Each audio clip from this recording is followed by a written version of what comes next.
नमस्ते फ्रेंड्स। अब हम लोग सेंटेंस मेकिंग की बात करेंगे। तो सेंटेंस मेकिंग स्टार्ट करने से पहले दो तीन टेबल हमको जर्मन लैंग्वेज में सीखनी पड़ती है। एक है पर्सनल प्रोनाउन की टेबल और एक बेसिक आर्टिकल की टेबल। सो अभी मैं इस चैप्टर में, इस लेसन में मैं बात करता हूं पर्सनल प्रोनाउंस की। पर्सनल प्रोनाउन एक तरह से शॉर्ट वर्ड है पर्सन्स के लिए जनरली, जैसे first person, second person, third person, इनके लिए एक वर्ड हो गया पर्सनल प्रोनाउन। ये सिंगुलर हो सकता है, प्लूरल हो सकता है। जैसे यहां पे आई मतलब मैं, तो मैं हो गया फर्स्ट पर्सन, यू, तू या तुम सेकंड पर्सन। किसी थर्ड पर्सन की बात करें तो singular, third person singular, he, she, it. Third person plural, they. ऐसे ही second person you plural, singular you, plural you all या यू बोथ। ऐसे जर्मन में कैसे दिखते हैं पर्सनल प्रोनाउन? इश, डू, एयर, एस, जी, वियर, ईयर, जी, जी। इनका मीनिंग, सबसे पहले आपको इसका मीनिंग आना चाहिए और इसको यूज कैसे करते हैं। इश का मतलब है मैं, मैं। आई, यू का मतलब है तू या तुम। Second person singular, informal.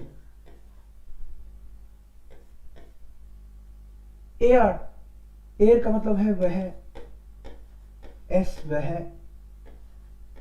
जी वह। लेकिन एयर जो है वो मैस्कुलिन के लिए होगा, एस न्यूट्रल के लिए और जी फेमिनिन के लिए, राइट। वह मतलब ही, इट एंड शी। वियर का मतलब है हम,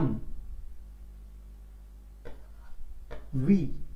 ईयर का मतलब है तुम सब या तुम दोनों।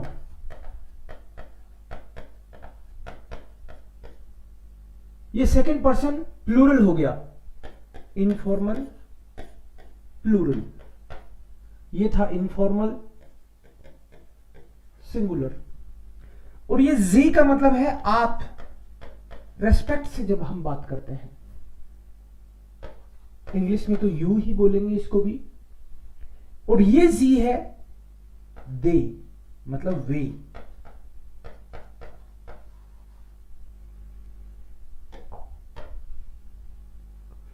अब इसको और बेहतर समझने के लिए हम लोग इसी को सिंगुलर और प्लूरल में भी देख लेते हैं एक बार।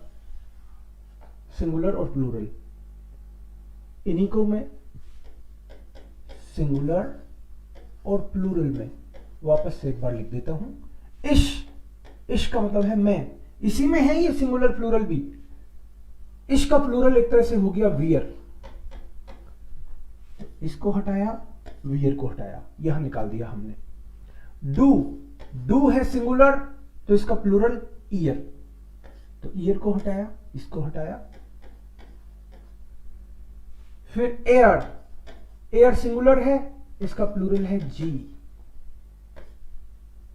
एस सिंगुलर है, इसका प्लूरल भी है ये ही जी। जी, शी, इसका प्लूरल भी है यही जी। फिर ये जी बचा कैपिटल, जी, इसका प्लूरल भी जी होता है।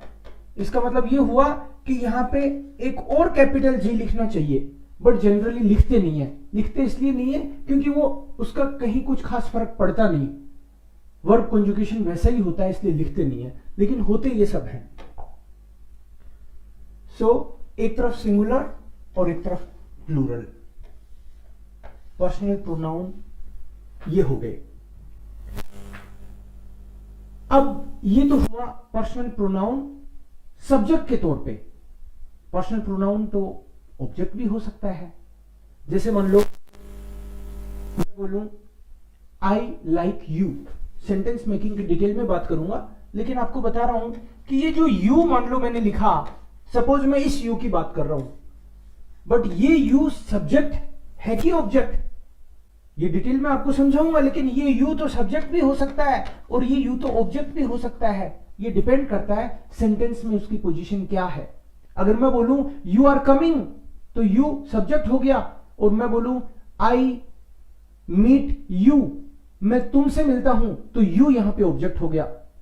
तो इसकी टेबल अभी हम देखते हैं, फिर आपको डिटेल में इसको समझाऊंगा अलग से मैं। जो ये हम लोग टेबल करने वाले हैं, ये 3 तरीके से है। सब्जेक्ट के तौर पे, ऑब्जेक्ट के तौर पे, और एक डाटिव ऑब्जेक्ट। ये आपको समझ में आएगा बाद में। अभी एक बार हम लोग टेबल लिखते हैं। सब्जेक्ट में इश, डू, एयर, एस, जी, वियर, ईयर, जी और जी। इसी को जब हम ऑब्जेक्ट के तौर पे लिखते हैं तो ये टेबल एक्चुअली नॉमिनेटिव, आकुजाटिव ऑब्जेक्ट और डाटिव ऑब्जेक्ट, इस तरीके से ये लिखी जाती है जनरली आपको ऐसे दिखेगी ये जगह जगह पे। तो पूरी टेबल होगी इश मिश मियर, इश मिश मियर, ये भी ऑब्जेक्ट है और ये भी ऑब्जेक्ट है। डू, डिश, डियर, एयर, इन, इम, एस एस, इम, जी जी, ईयर, वियर, उन्स, उन्स, ईयर, ओइश, ओइश, जी जी, इनन, जी जी, इनन। ये 2 ऑब्जेक्ट क्यों हैं ये आपको मैं डिटेल में बाद में, लेकिन अभी तो आप ये समझो कि जर्मन लैंग्वेज में 3 तरह की वर्ब होती है। तो अगर आकुजाटिव वर्ब आती है तो ये वाला हमको चाहिएगा, वो कब आती है उस पर भी डिस्कशन करेंगे। और डाटिव अगर वर्ब आती है तो ये वाला ऑब्जेक्ट चाहिएगा। कोई बोले मुझे तो हिंदी में समझाओ, हिंदी में अगर इसको समझा जाए तो इसको लिखना पड़ेगा मैं, मुझे, मुझको। इसी को हिंदी में लिखता हूं मैं, मुझे, मुझको, तू, तुझे, तुझको, तू, तुझे, तुझको, वह, उसे, उसको, वह, उसे, उसको, वह, उसे, उसको, हम, हमें, हमको, तुम सबको, तुम सबको, तुम दोनों, एक तरह से तुम दोनों या तुम सब दोनों होता है इसका मतलब, तुम दोनों, तुम सब। तो यहां हो गया तुम दोनों को, तुम दोनों को, अगर तुम सब है तो तुम सबको, राइट। और तुम लोगों को भी कह सकते हो,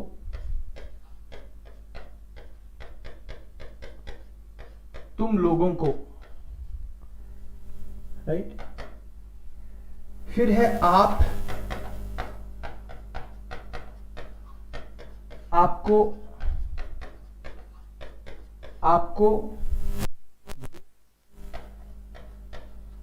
उन्हें और उनको। सुनने में अभी थोड़ा सा अजीब लग सकता है आपको, लेकिन ये टेबल इतनी इंपॉर्टेंट है कि एक सिंगल सेंटेंस इसके बिना बनाना मुश्किल है, आप एक कदम भी नहीं चल सकते। 3 टेबल हैं जो बेसिक है, आर्टिकल की टेबल और पर्सनल प्रोनाउन की टेबल। ये आपका नॉमिनेटिव हो गया, ये अक्यूजेटिव हो गया, ये डाटिव हो गया। आई, मी, इसको इंग्लिश में भी आप ट्राई करो तो I, me, to me, you, you, to you, he, him, him और to him हर बार आप ऐसे कर सकते हो वहां पे it, it, to it, she, her, to her, we, us, to us, you both, or you all, right? To you all और you both एक ही बात है. Then आप, so Z means you we are writing in English. So you ये formal है, formal, यहां भी you formal और यहां पे to you, they, them, to them. ये जो टेबल है, ये फर्स्ट लाइन मैंने सब्जेक्ट की लिखी है, ये वाली सब्जेक्ट की है, ये अकुजाटिव ऑब्जेक्ट की और ये डाटिव ऑब्जेक्ट की. ये टेबल आपको लर्न करनी है.